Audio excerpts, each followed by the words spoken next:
Hey, it's Walter with Blu-Grit Garage. Have some time this evening to work on Anna's 1967 Mustang. We call it the Ivy Menace. I guess on the door you can see it was Ivy Gold was the name of the color. Kind of watching Buff Del Campo and Kim from Kim Fixes Things on their little Tuesday night chat. Better than listening to politics or some of the music. I just get tired of hearing the same old songs. So and I do have a chain I have to figure out how I'm going to mount it because I don't want to drill holes in the frame. I might make a bracket off of the sway bar because the oil sending unit is kind of in the way. I can rotate it to lean it back a little bit, but I don't want to go too far. And I've seen some where they use the bolt off the manifold, but I don't want to snap the manifold bolt off the head. This bolt's bigger diameter. So, but going back to, we're doing the fuel lines today, and I was going to order a fuel line from Classic Tubing, and they had a pretty good price on the fuel line, but the shipping's a killer. It's like $66 fuel line and $60 to ship. So I'm going to go, and it's a good company. I heard a lot of good things from them, and the shipping's the same whether you do just the fuel line, or I think it is, or you can get the whole thing replumbed. And the guy already replumbed the. It's kind of questionable some of the way he replumbed it, but this thing has all new brake lines, so it'll save a lot of time. But I kind of like messing with things with my own hands, so I went and I did the NiCopp. And here's the V8 location. The 6-cylinder location's off the back, the apron in the back, and comes around to the fuel pump. It's in the center right here somewhere. But so this was a V8 car. It had the V8 location, but a 67's a transitional year, so half the stuff's like 65, 66, half the stuff's like 68, 69. And the one thing that we had an issue with is this was converted over to a 351 Windsor, and in 67 they just had 289s, and you could get a 390, but when you got a 390 they upped the fuel line to a 3/8, so I wanted to go with the 3/8 line. Even I think the Hypo 289s even had a 3/8 line. I could be mistaken, but I think that's the way it goes. So I went with the NiCopp, I guess they call it. It's kind of a copper alloy. You do not use copper alone because, and this is supposed to be inert. The copper affects the gasoline. So, and eventually as soon as I get it running, I'll hook that sucker up right there.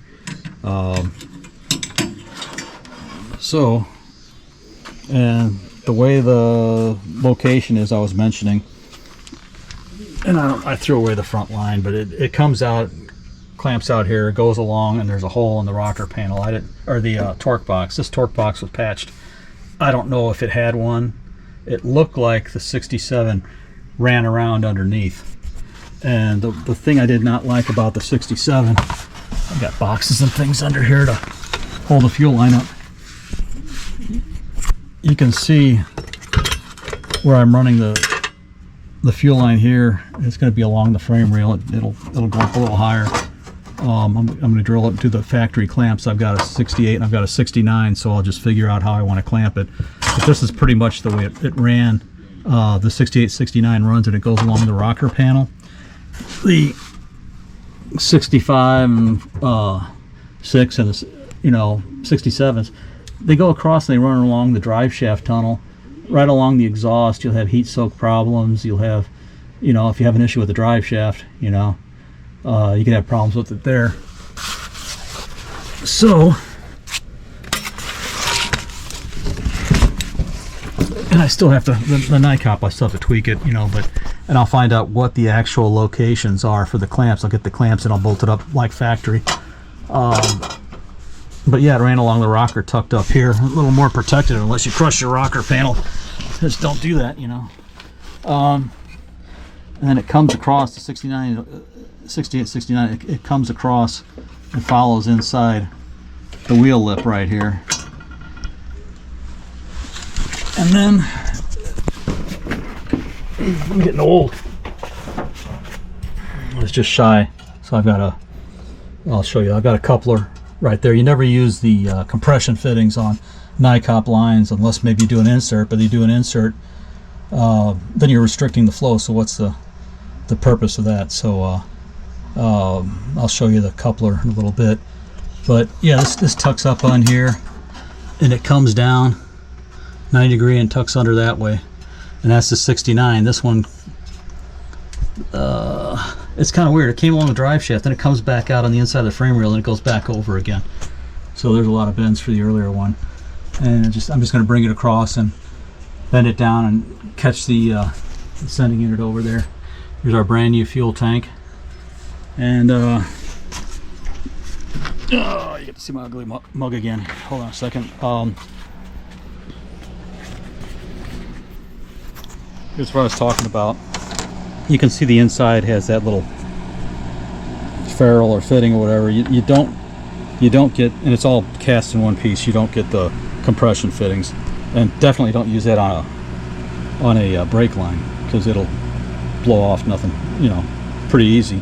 Fuel line, you kind of wonder, will it work? But the NiCopp's a little softer, so when you compress it, that insert ferrule that you have on the compression fittings will just keep going in. It doesn't have something solid to go onto. So, and the other thing I wanted to mention, you've seen these tubing benders, and the one thing that makes them work a lot better is, I got the marks right here, this top part. The bigger is for the 3/8 tube that I have. Put some anti-seize on the top part, not on the bottom, and it'll actually slide on the top and grip on the bottom, and it makes it so much easier to bend the tubing when you put the, you know, anti-seize across that top. If I had somebody here holding the camera, I might be able to show you how easy it works, but you get the idea. So hope that helps some people out there. Also, I got myself a handy dandy Eastwood brake tube flaring tool, which I got to do with brakes. But if you flare it kind of like this, because you don't want the hose, if you have a rubber hose, you don't want it slipping off. But all this does is it kind of scratches the inside of the hose, you know, and makes it harder to push on. And who knows, some of the rubber might break off and go in there, so you don't want that. But this will actually do a bubble flare. It'll just kind of be like a little bubble. It kind of comes out, goes back in. So you have the advantage of not sliding off, but you also have the advantage of being able to push it back in. So there's a bunch of other videos on how to use these. You've got the 3/8 inch block. You put your tube in there.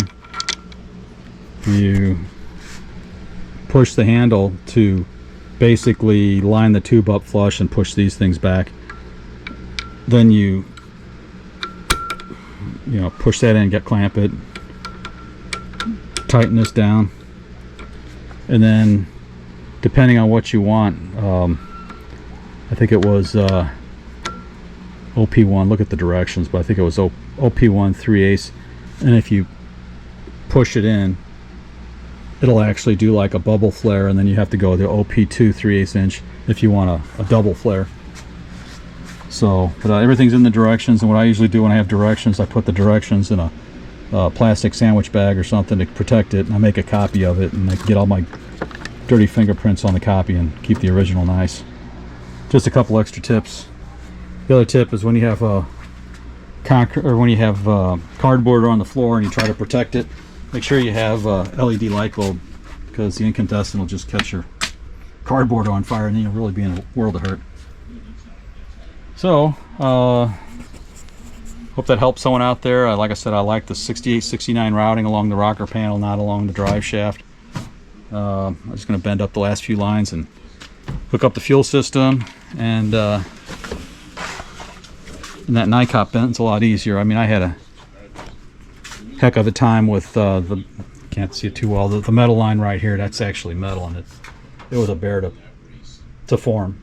So like I said, the NiCopp's a lot easier, less kinking, little more expensive, but it's worth it. So hope this helps somebody out there, and I'll let you know what the progress is later on. So one more thing done, and then I have to worry about the motor mounts. There's like 6 bolts on each side between the motor mount and the frame mount, and for some reason I can get 5 of them to line up and not the 6th. So, well, the 6th one is actually, it's a through bolt. It's got one through bolt, so it goes through the first part, won't go through the second. I've raised and lowered the transmission. You know, I disconnected the transmission mount, raised and lowered. I can't get things to line up. I could put the 6-cylinder bolts through that are thinner, but I don't want to put a little narrower bolt than what belongs in here with the bigger V8. So, okay, well, thanks for watching. Bye.